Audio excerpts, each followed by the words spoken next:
August 14th, 2014, Five Nights at Freddy's releases and becomes an overnight success. December 4th, 2017, Freddy Fazbear's Pizzeria Simulator releases and puts an end to the original FNAF story between Henry Emily and the Afton family. June 27, 2018, Ultimate Custom Night releases and it seems to be a nice final send-off to the community and FNAF in general. May 28, 2019, Scott Games in collaboration with SteelWool releases Five Nights at Freddy's Help Wanted. This was something the fans wanted for a long time and they got it. However, this completely took the ending in Pizza Sim and flipped it on its head. December 16, 2021. Five Nights at Freddy's Security Breach releases. This is the main timeline from when FNAF began and where it had changed forever. As many people know that here in the present day, Five Nights at Freddy's is in a different place than when it first came out. Still also gets a lot of hate for how a game would take almost 2 years to develop and yet come out as a buggy and unplayable mess. This is where everyone began to believe that SteelWool had ruined FNAF, but is that truly the case?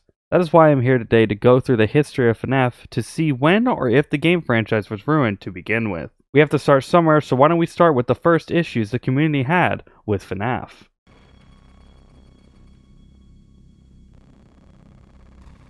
FNAF 3 was hyped up to be massive since the previous two games were such a hit. However, this is where FNAF had its first problems as the game was unscary and very easy to beat. The community had completely ripped into Scott that the game wasn't scary enough. The only good thing about the game was the story portion. This is where you figure out that William Afton is Springtrap and is seeking revenge for what the spirits did to him. YouTubers, notably Markiplier, didn't think FNAF should have continued after the ending of the third game.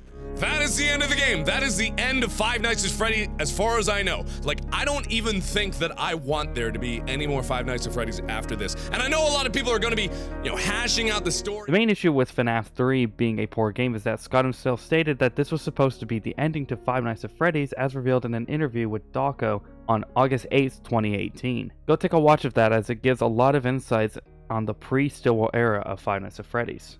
Scott took the criticism and made Five Nights at Freddy's 4 to improve on previous entries. This is where the word retcon becomes relevant. The series of Five Nights at Freddy's had been retconned on 3 separate occasions and changed the story on how FNAF was going to work going forward in the lore. The biggest one for FNAF was when Sister Location was released. See, people tried to compare things from FNAF 4 to give answers to Sister Location. However, Sister Location was never in mind when FNAF 4 was released, though Sister Location has evidence to explain stuff in FNAF 4. The biggest thing was Dream Theory, and it is believed that when FNAF 4 was originally released, this was canon. Though after the failure of FNAF World, Scott needed something to bring the community back alive with a brand new FNAF horror game. Oh, right, FNAF World. If you ever want to talk about FNAF and controversy when it comes to the games, then we need to mention FNAF World. FNAF World is an RPG-based FNAF game where you collect characters and fight bosses until you beat the final boss, Scott himself. The issue with this game is that Scott released it without fully finishing it. The community didn't like how the game was and that it wasn't a traditional FNAF game with the horror aspect of it. It was so bad that Scott took it down from Steam, refunded the people who bought it, and then released it again for free on GameJolt when he had finally finished it fully. Now the game is actually loved by a handful of people, and that includes me, as it has good replay ability with you being able to mess with the game files. Now we must move past it and get to the finale of the pre-SteelWool era with Pizzeria Simulator and Ultimate Custom Night. Pizzeria Simulator was a surprise to fans as Scott just randomly released it for free on Steam, and it looks innocent at first, but as soon as you get 5 minutes into it, you are met with a disturbing sight. This is where the fun begins. You practically build your own demise with this game, but to find the true ending you need to salvage everyone and survive the week without going bankrupt. This is the ending on where OG fans believe FNAF ended for them.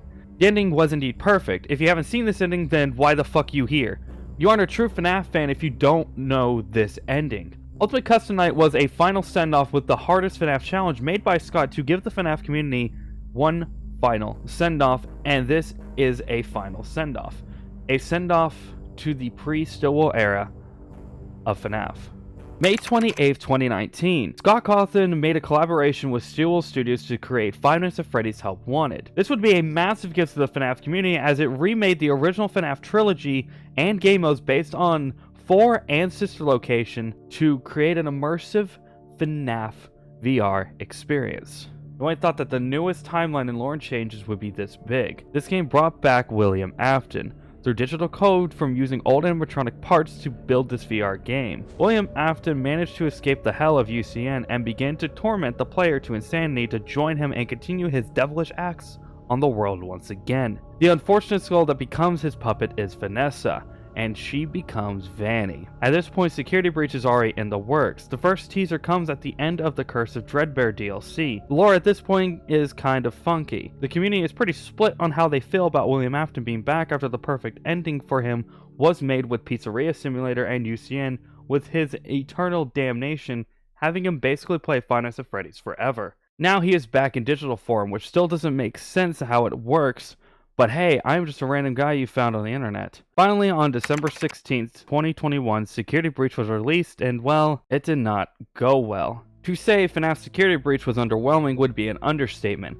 The main reason people enjoyed Security Breach was the crazy and funny bugs that you could find. The game was in such dismay that you could beat it in 3 minutes. Actually, if you go to the Forbidden Speedrun category, you can beat the game in about 1:45 seconds. The game had 11 patches, and while it is now more playable than ever, it still has its issues with Vanny not spawning correctly during the showtime sequence. Yes, that is me, and I'm replaying Security Breach over on my second channel if you want to go and check it out. Another problem that Security Breach had was the fact that it is leaning towards more family-friendly horror than the more dark and scary horror that the series was built on. I don't have a problem with this as it can reach a more broader audience. It is just that it feels like a complete 180 to what FNAF was to begin with. The other issue is that the game isn't linear. I do feel like Security Breach not having a linear story ends up with you going on random pathways and backtracking a lot in the game to fully complete it. It just makes the Vanny ending more appealing to do since you just need to run past everyone and get to her room to end the game. Speaking of Vanny, we need to talk about her. Vanny has so much potential with how she could have been the next big villain in the franchise, but she was unfortunately only shown for like 3 to 4 minutes in the total of the entire game. Especially with Ruin and Help Wanted 2 having you use her mask to get through the game,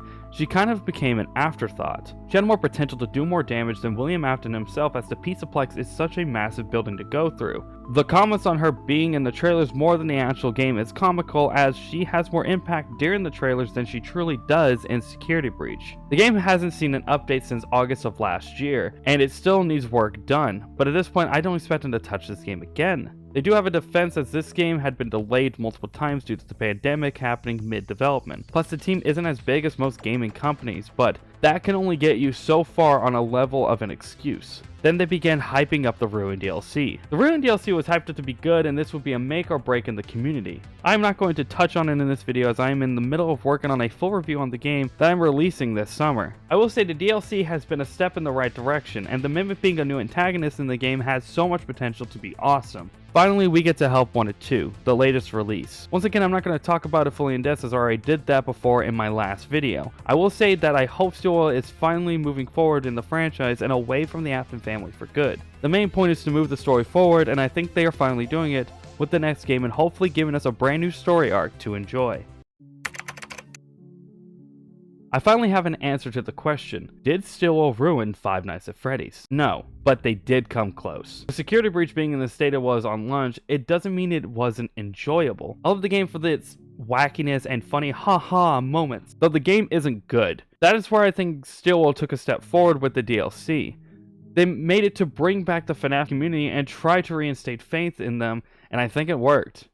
Them making the DLC free as well definitely helped, since they released a $40 monster 2 years prior. A point I am getting across is that the game moving to a family-friendly horror setting isn't a bad one, and that I think how FNAF's big problem is that we as the OG fans have grown a lot since the first game came out. With time comes change, and you probably aren't the same person you were almost 10 years ago. Yes, FNAF turns 10 years old in August. With that, I give you the point that they are trying. Help Wanted 2 is a main example on how much they are trying, since the game was amazing and outdid the last one. Don't hate on SteelWool too much, as they are trying, and I'm very interested in seeing how FNAF turns out within the next up and coming games in the near future.